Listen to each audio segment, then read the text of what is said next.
Macam ada sesuatu di tengah-tengah sungai. Tu dia.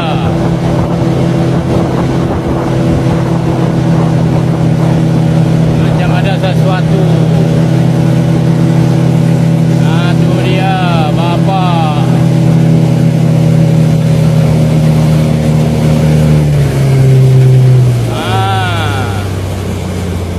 Seekor anak lembu. Tu dia. Aku nak buat macam mana ni? Aku nak buat macam mana ni? Anak lembu ni jatuh ke sungai. Nampak tu? Aduh. Macam mana nak buat ni? Anak lembu kecil. Kira rezeki ke kira apa ni, macam mana ni?